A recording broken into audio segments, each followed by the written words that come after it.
شروع اللہ کے نام سے جو بڑا مہربان نہایت رحم والا ہے۔ مورخین کے اقوال کے مطابق جناب ادریس علیہ السلام کی پیدائش سرزمین مصر کے علاقے انیف میں ہوئی۔ وہ پیغمبر سریانی ہیں۔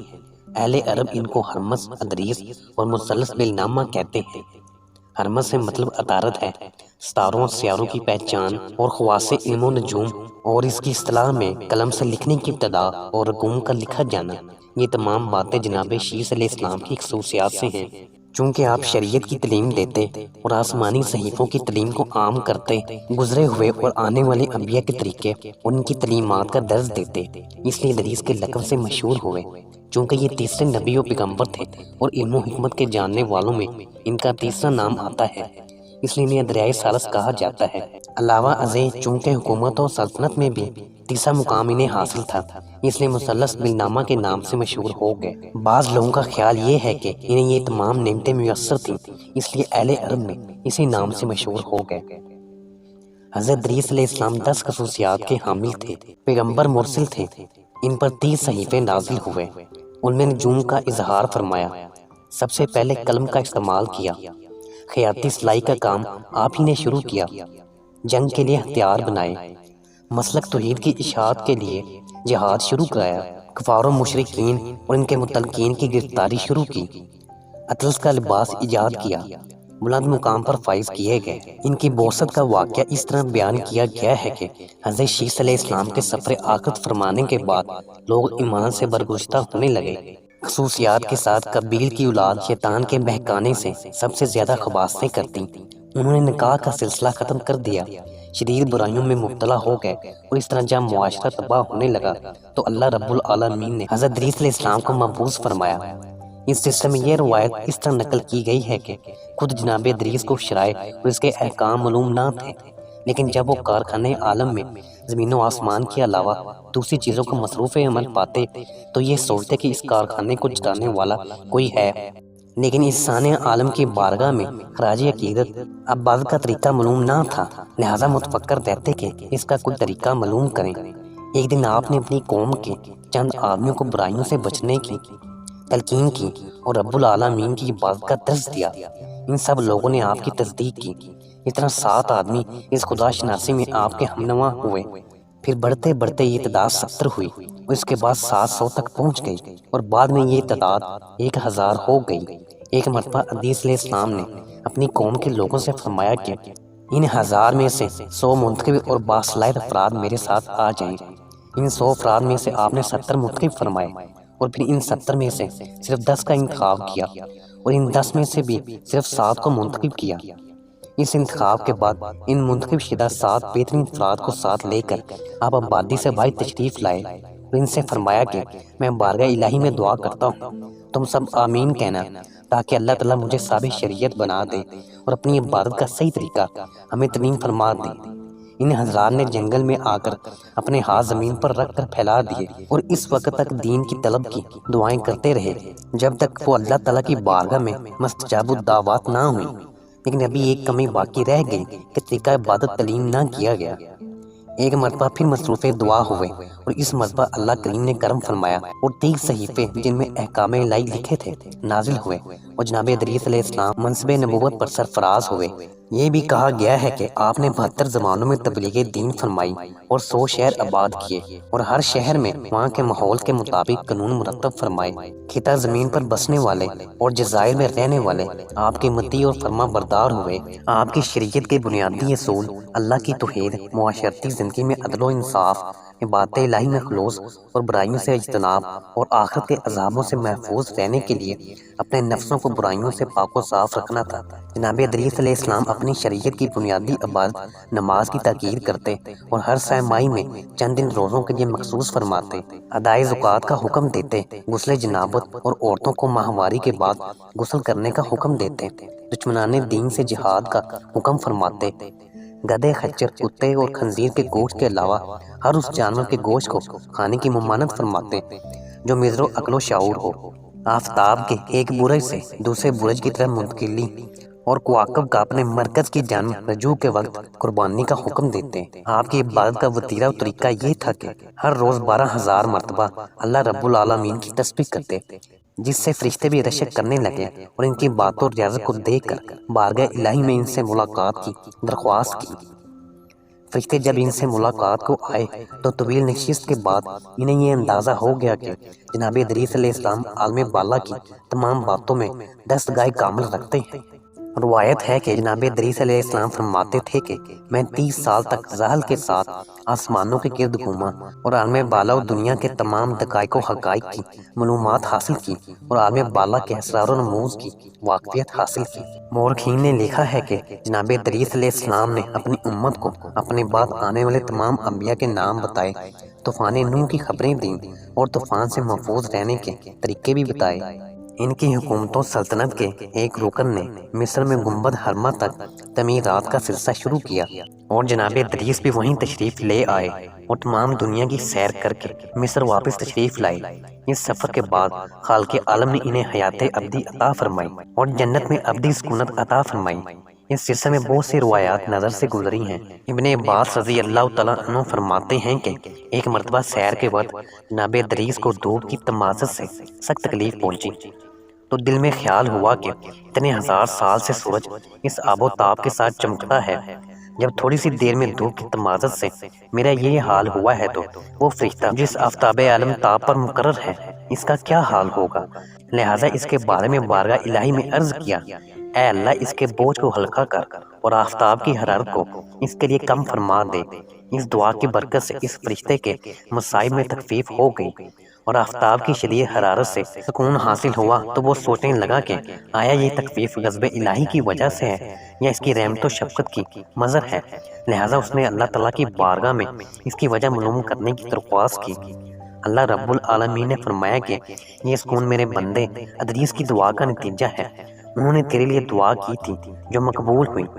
اس فرشتے کی اس بات سے جناب ادریس کی ذات سے عقیدت و محبت پیدا ہوئی اور آپ کی محبت اس کے دل میں راسخ ہوئی۔ اس نے بارگاہ الہی میں عرض کی، الہی مجھے ان سے ملاقات کا شرف اور اخوت اور دوستی کی اجازت عطا فرمائی جائے۔ اللہ کریم نے اس کی دعا قبول فرمائی اور اس کو اجازت عطا فرمائی۔ اس نے جناب ادریس سے ملاقات کی اور اس نے رشتہ اخوت و محبت استوار کیا۔ ایک دن جناب ادریس علیہ السلام نے اس فرشتے سے کہا کہ تمہاری جناب اسرائیل ملک الموت سے بہت دوستی ہے اور وہ تمہارا بہت عزت و اکرام کرتے ہیں، اگر ہو سکے تو تم ان سے میرے بارے میں یہ درخواست کرو کہ وہ میری روح قبض کرنے میں تاخیر کریں تاکہ میں وہ بقیہ زندگی اطاعت و عبادت میں گزاروں تاکہ قیامت کے دن پریشان نہ ہوں۔ فرشتے نے کہا کہ اے اللہ کے نبی، کیا آپ کو اس بات کا خیال نہیں کہ اللہ تعالیٰ کا فرمان ہے جب موت کا مقرر وقت آتا ہے تو نہ اس میں کمی ہوتی ہے نہ زیادتی؟ ادریس علیہ السلام نے فرمایا، یہ بات مجھے معلوم ہے، لیکن یہ بات تم ملک الموت سے کرنا۔ آفتاب پر متعین فرشتے نے اللہ رب العالمین سے جناب ادریس علیہ السلام کی گفتگو کے بارے میں کہا تو رب کریم نے فرمایا کہ تم انہیں ملک الموت کے پاس لے جا، یہ ملک الموت سے خود بات کر لیں، اور ملک الموت تو ایسا فرشتہ ہے جو میرے حکم کے بغیر دائیں بائیں جانب دیکھتا بھی نہیں ہے۔ ارشاد خدا بندی کے مطابق اس فرشتے نے اپنے پر کھولے اور جناب ادریس علیہ السلام سے عرض کیا، اے نبی مکرم، آپ میرے پروں پر آ جائیں۔ اپنے پروں پر بٹھا کر وہ فرشتہ ادریس علیہ السلام کو اپنی منزل آفتاب پر لے آیا اور وہاں سے ملک الموت کے پاس آیا اور کہنے لگا، اے بھائی اسرائیل، میری آپ سے درخواست ہے، اگر آپ اس کو پورا کریں۔ ملک الموت نے کہا، کہیے، اگر ممکن ہو سکا تو آپ کی مدد کرنے میں کوئی رکاوٹ نہ ہوگی۔ تب اس فرشتے نے کہا کہ میرے ایک دوست ادریس نامی کی خواہش ہے کہ آپ ان کی روح تاخیر سے قبض کریں۔ ملک الموت نے کہا کہ یہ تو میرے لیے ممکن نہیں، البتہ اتنا ممکن ہے کہ میں تمہیں روح قبض کرنے سے پہلے بتا دوں گا، اس وقت جو کچھ تمہیں مناسب لگے وہ کر لینا۔ فرشتے نے کہا، یہ مناسب ہے۔ لہٰذا ملک الموت اپنا رجسٹر لے آئے اور اس کو دیکھ کر کہنے لگے، اے میرے بھائی فرشتے، تم اب کس کے بارے میں دریافت کر رہے ہو؟ مجھے تعجب ہے کہ وہ اب تک زندہ ہے۔ فرشتہ کہنے لگا، یہ کیسے ممکن ہے؟ ملک الموت نے کہا کہ اس رجسٹر میں لکھا ہے کہ ان کی موت آفتاب کے قریب ہوگی، یہ مرتبہ کس کو حاصل ہوگا؟ فرشتے نے کہا، بات تو ایسے ہی ہے۔ فرشتے نے کہا، میں نے ہی تو ان کو زمین سے لا کر آفتاب کے قریب چھوڑا ہے اور خود تمہارے پاس آیا ہوں۔ ملک الموت نے کہا، جا کر دیکھو تو غالباً وہ فوت ہو چکے ہیں کیونکہ ان کی زندگی باقی نہیں رہی۔ وہ فرشتہ ملک الموت کے پاس سے واپس آیا تو دیکھا کہ جناب ادریس علیہ السلام ریلت فرما چکے ہیں اور ان کا طائر روح کف سے انصری سے پرواز کر چکا ہے اور فرشتوں نے ان کی نماز جنازہ پڑھ کر انہیں بیت المعمور میں دفن بھی کر دیا ہے۔ وَرَفَعْنَاهُ مَكَانًا عَلِيًّا اس عمل کی جانب شہادت دے رہی ہے۔ وہب بن منبع کہتے ہیں کہ جناب ادریس علیہ السلام موت کا جام پینے، زمین کے اندر دفن ہونے اور سور کے پھونکے جانے اور روز آخرت کے سوالات، دوزخ کے عذاب اور جنت کی بشارت کی طرف سے بہت متفکر رہتے تھے، اور اسی لیے وہ کثرت سے عبادت اور ریاضت کیا کرتے تھے۔ کہا جاتا ہے کہ ان کی عبادت اور ریاضت ساکنہ خطہ ارض کی کل عبادت کے مقابلے میں زیادہ ہوتی، اور ملائے اعلیٰ جاتی اس عبادت کی زیادتی کی وجہ سے ملک الموت کو جناب ادریس علیہ السلام سے ملاقات کا اشتیاق تھا۔ ایک مرتبہ رب العالمین سے اجازت لے کر وہ زمین پر آئے اور جناب ادریس علیہ السلام سے ملاقات کی اور 3 دن رات ان کے ساتھ رہے۔ چونکہ کھاتے وقت وہ جناب ادریس کا ساتھ نہ دیتے تھے، اس لیے ادریس علیہ السلام کو یقین ہو گیا کہ وہ انسانوں میں سے نہیں ہیں، اور معلومات کے بعد پتہ چلا کہ یہ فرشتے ہیں۔ پھر ملک الموت نے بھی بتا دیا کہ میں ملک الموت ہوں۔ جناب ادریس علیہ السلام نے دریافت کیا کہ روح قبض کرنے آئے ہو یا ملاقات کے لیے آئے ہو؟ ملک الموت نے جواب دیا کہ ملاقات کے لیے۔ ادریس علیہ السلام نے ملک الموت سے کہا کہ میری خواہش یہ ہے کہ تم میری روح قبض کر کے مجھے موت کی لذت سے آشنا کرو۔ ملک الموت نے اللہ تعالیٰ سے اجازت لے کر ان کی روح قبض کی اور بعد میں روح ان کے بدن میں واپس کر کے معلوم کیا کہ اس سے آپ کا مقصود کیا تھا۔ ادریس علیہ السلام نے جواب دیا کہ میرا مقصد یہ تھا کہ موت کا مزہ چکھنے اور موت کے حصول کے بعد جس طرح چاہوں عمل کروں، کیونکہ اس طرح مجھے حیات ابدی حاصل ہو جائے گی۔ اب میری ایک اور خواہش ہے کہ اب آسمانوں کی سیر کروں اور جنت اور دوزخ کو دیکھ کر مقام خوف اور رجا میں استقامت کروں۔ ملک الموت نے اللہ تعالیٰ سے اجازت لی اور ان کو آسمان پر لے گئے۔ جب دوزخ کے قریب آئے تو آپ نے ملک الموت سے کہا کہ آپ مالک جو دوزخ کا نگراں فرشتہ ہے اس سے کہیں کہ وہ دوزخ کے دروازے کھولے تاکہ اس کے طبقات کو دیکھوں۔ مالک نے ان کی خواہش کے مطابق یا دوزخ کے نگراں فرشتے نے ان کی خواہش کے مطابق دروازے کھول دیے۔ جب آپ نے دوزخ کے حالات معائنہ فرمائے تو دہشت سے بے ہوش ہو گئے، اور ملک الموت نے ان کا سر اپنے زانوں پر رکھا۔ جب تھوڑی دیر کے بعد آپ ہوش میں آ گئے تو ملک الموت نے کہا کہ میں آپ کو دوزخ نہیں دکھانا چاہتا تھا، لیکن آپ کا اشتیاق کو دیکھ کر خاموش ہو گیا تھا، اسی وجہ سے آپ کو یہ پریشانی اٹھانی پڑی۔ آپ نے فرمایا اب ایک خواہش اور ہے۔ ملک الموت نے کہا وہ بھی بتائیے۔ دوزخ کے مصائب دیکھنے کے بعد اب جنت کی نعمتیں اور آسائشیں بھی دکھا دو۔ ملک الموت ان کو جنت کے دروازے پر لائے اور اجازت کے بعد آپ کی خواہش کے مطابق دروازہ جنت کھولا گیا۔ یہاں آنے کے بعد آپ حوران جنت بہشتی پھلوں اور فواکہات میں ایسے مشغول ہوئے کہ دنیا معافیہ سے غیر معلق ہو گئے۔ تھوڑی دیر کے بعد جب ملک الموت نے کہا کہ اب چلیں تاکہ میں آپ کو آپ کی جگہ واپس پہنچا دوں، لیکن آپ نے اس بات پر دھیان نہ دیا۔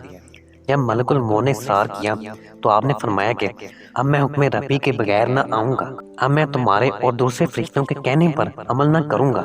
ادھر خالق کائنات نے ایک فرشتے کو ان کے معاملہ کو طے کرانے کے لیے بھیج دیا۔ اس فرشتے نے ملک الموت اسرائیل سے دریافت کیا کہ 2 قدم کی کیا بات ہے؟ انہوں نے پوری بات بتائی۔